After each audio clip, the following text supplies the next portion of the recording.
안녕하세요. 뉴스와 사람들입니다. 제 입의 비대위원은 이렇게 발언했지요.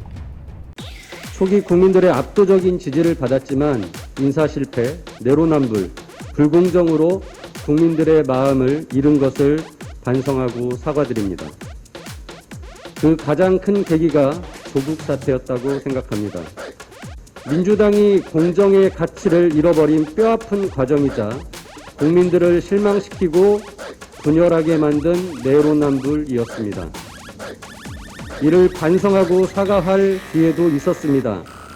지난 1월 정경심 교수의 대법원 판결이 있었을 때 청와대와 민주당은 반성하고 국민들에게 사과했어야 합니다. 이에 대해 영국의 김인수 변호사는 민주당이 조국을 버린다면 나도 민주당을 버리겠다는 SNS 릴레이를 펼치며 이렇게 밝혔습니다. 내가 릴레이에 동참하는 이유, 민주당을 없애고 새 당을 만들어 질서를 잡는 데는 5주면 되겠지만 조국을 버리고 다시 제2의 조국을 만나려면 500년은 기다려야 하기 때문이다. 민주당 국회의원 180명과 비슷한 사람들은 얼마든지 찾아낼 수 있지만 조국은 조광조 이후 500년 만에 만났다. 개혁은 아무나 하는 게 아니다.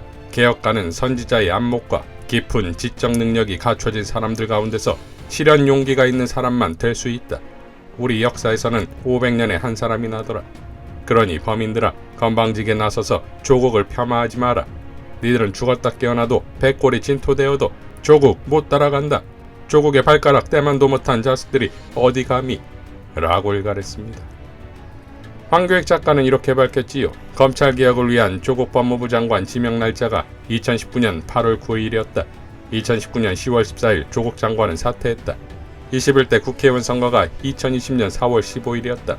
표창장 위조 등 혐의로 정경심 교수가 재판을 받고 있을 때다. 이른바 조국 사태의 한복판에서 치른 선거인데 더불어민주당은 압승을 했다. 비례와 합치면 180석을 얻었다. 이번 대통령 선거가 2022년 3월 9일이다. 더불어민주당 이재명 후보가 0.7% 차이로 졌다.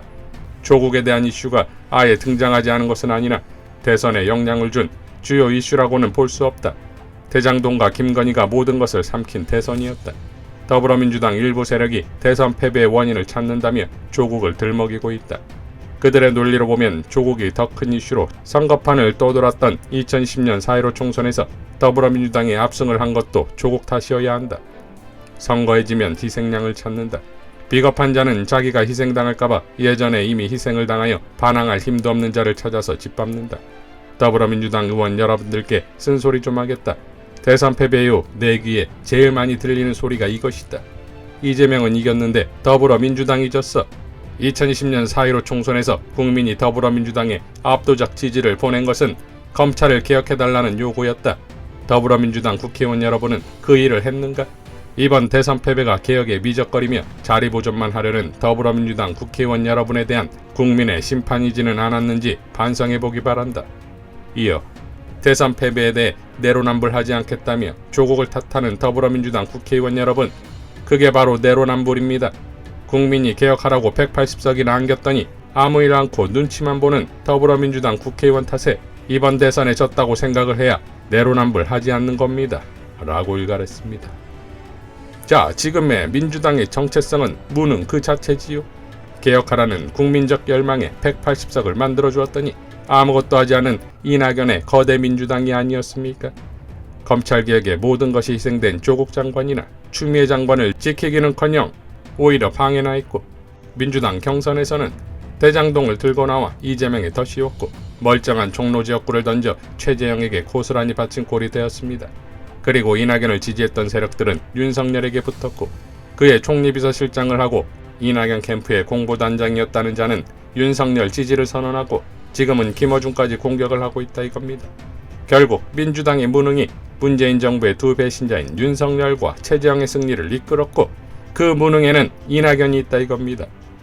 그러니 민주당은 조국을 사과할 것이 아니라 이낙연을 사과하십시오. 김도율 작가는 이렇게 밝혔지요. 대장동 특검의 원칙은 간단하다. 부산저축은행 수사 책임자였던 윤석열 당선인이 특검의 수사 대상에 포함되어야 하고, 만약 기소가 되면 헌법에 보장되어 있는 대통령의 소추받지 않을 권리를 포기하고 책임을 지겠다는 서약을 하는 것이다. 이게 없으면 대장동 특검은 이재명 죽이기 말고는 아무런 의미가 없다. 애초에 그렇게 설계가 된 것을 다 안다.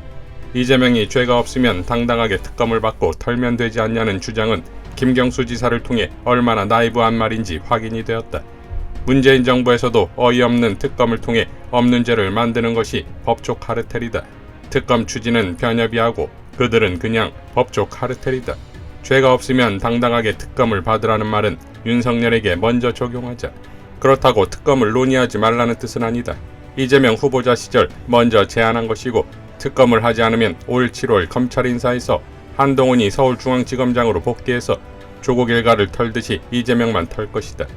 따라서 내 의견은 특검은 논의를 하되 윤석열도 함께라는 대원칙을 가지고 끝까지 지루한 협상을 하면 된다. 꼼수 같지만 별 방법이 없다. 그 사이에는 당연히 검찰이 나서면 안 되는 것이지. 이를 위해서는 25일 예정된 민주당 원내대표 선거가 대단히 중요하다. 애초에 대장동 의혹을 제기한 당사자가 국힘당 측도 아니고 공익 제보자도 아닌 이낙연의 경선 핵심 관계자라는 것이 열린공감TV 보도를 통해 확인되었다. 의혹을 제기한 근거도 없다. 의혹을 제기한 인물도 전원을 통해 했다는 것이 보도를 통해 확인할 수 있다. 그런데 이재명 캠프 공보단장이었지만 이낙연 일파의 좌장 정도 되고 이낙연의 오더를 받아 이번 선거를 망치도록 정말 노력한 주역 중에 한 명인 박강훈이 이번에 원내대표로 나온다고 한다. 예상은 했지만 너무 뻔뻔해서 끔찍하다. 경선 과정에서도 동바리들과 손잡고 이재명을 내내 집요하게 맡아두어 했고 경선이 끝나도 태업을 넘어 선거 방해를 했던 이낙연 무리들이 다시 당권을 잡으면 민주당은 정말 회생불가 상태에 빠질 것이다. 박강훈이 원내대표가 된다면 대장동 특검을 덥석 받을 것이다. 이재명은 대상으로 들어가고 윤석열을 빼고 말이다.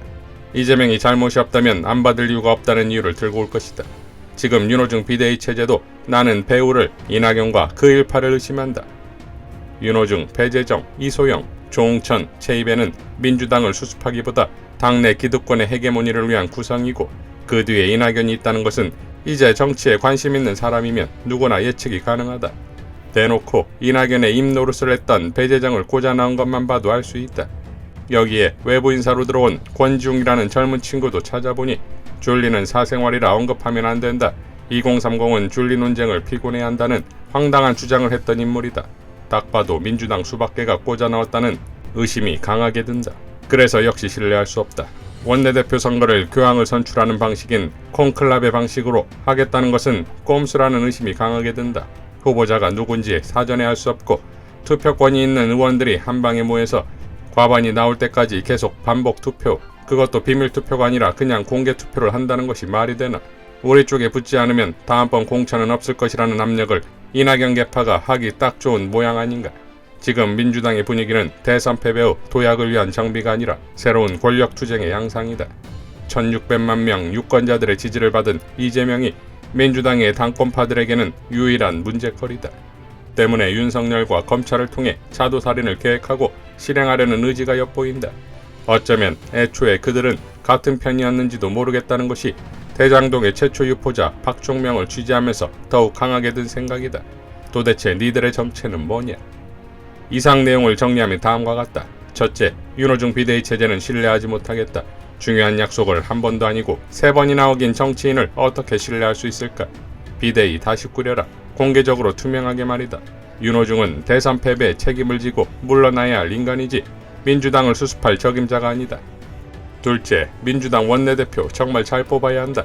박강원 혹은 홍영표 같은 이낙연 일파가 되면 각종 개혁법안 다 날아가고 법사위원장 신속하게 국힘당에 넘기고 대장동 특검은 윤석열을 빼고 이재명만 넣는 것으로 낼름 받을 것이다. 원내대표 선거도 콘클라베 같은 괴랄한 방식으로 하지 말고 그냥 하던 방식으로 해라.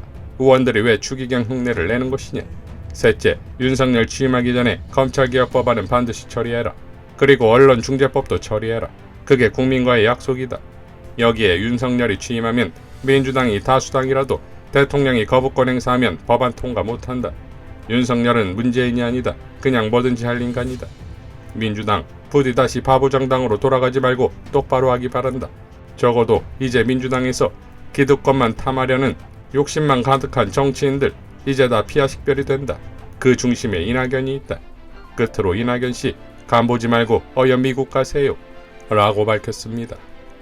자, 그러니까 원내대표가 누가 되느냐에 따라 민주당의 운명이 갈린다 이거지요.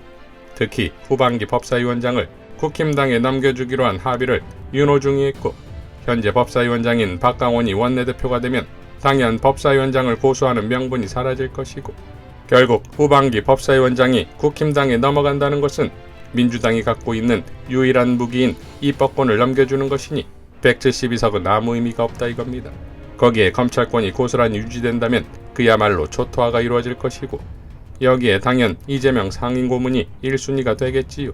그러니 이번 신임 원내대표는 이재명의 민주당을 만들 수 있는 자여야 하며 검찰개혁 법안을 과감하게 철회하기 위한 배짱과 국힘당과 당당히 맞짱뜰 수 있는 투사가 필요한 것인데 지난 2017년 12월 박홍근의 사진을 볼까요? 여기에 장제원도 보입니다. 이어 2019년 9월 국회 대정부 질의에서 박홍근은 이렇게 질의합니다. 그제 열린 검찰개혁 촉구 촛불 집회에 제가 좀 다녀왔습니다. 국민들 열망 대단하던데 총리 어떻게 보셨습니까? 네, 보도를 통해서 봤습니다만 검찰 개혁에 대한 국민의 요구가 이토록 뜨거웠던가 하는 걸 실감했습니다. 검찰 개혁은 결국 두 가지 방향으로 진행돼야 될 겁니다. 한 가지는 과도한 권한을 구조적으로 분산하기 위해서 국회에 상정된 패스트트랙 법안의 처리입니다. 검찰총장은 국회 결정을 따르겠다 이렇게 얘기를 하고 계시는데 정부의 일원으로서 당연히 이 상정되어 있는 이 정부와 함께 만든 안에 동의하겠다라고 얘기를 해야 되는 거 아닙니까?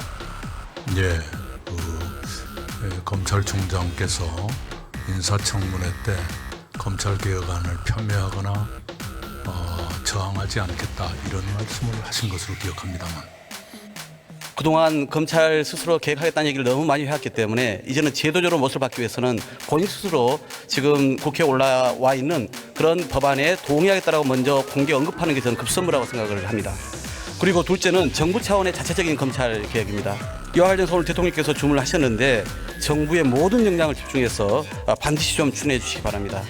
그런데 말이죠. 대통령께서 성찰과 절제된 검찰권 행사를 요구한 지 이틀 만에 촛불 집회가 있은 지 단 하루 만에 그리고 윤 총장이 스스로 국민의 뜻을 받들겠다고 한 지 불과 몇 시간 만에 오늘도 단독이라는 이름으로 여러 건의 보도가 있었습니다. 사실상 검찰이 이 정도면 대통령과 국민에게 웃기지 마라 우리 식대로 하겠다 이렇게 그냥 도발한 거로 봐야 되는 거 아닙니까? 네, 그렇지 않기를 바랍니다. 많은 국민들은 이번 무리한 수사 방식을 보면서 자금의 검찰 사태를 초래한 윤석열 검찰총장의 체제에 대해서 관심이 많습니다. 이번 사건이 어떤 식으로 이제 정리가 될 텐데요. 마무리되면 당연히 임기는 보장됐다고 합니다만 윤 총장을 포함해서 무리한 이번 검찰 수사를 진행한 분들에 대해서 책임져야 되지 않겠냐라는 게 국민들이 보는 상적인 시각인 것 같은데 여기에 대해서는 어떻게 생각하세요? 네, 지금 단계에서 언급하지 않는 것이 바람직해 보입니다. 윤석열 총장께서 조국 장관이 임명되기 전날 조국 장관을 임명하면은 본인은 사퇴하겠다 이렇게 청와대에 말했다고 제가 들은 바가 있습니다. 혹시 총리 들어보신 바가 있으세요? 네, 확인해드리기 어려운 것을 이해해 주시기 바랍니다. 만약 이 발언이 사실이라면 저는 다른 것보다요 대통령의 인사권에 대해서 검찰총장이 너무 명백히 도전한 거 아닌가 싶어서 우려돼서 드린 말씀입니다. 결론은 박홍근이지요. 이상 뉴스와 사람들이었습니다. 시청해주셔서 감사드립니다.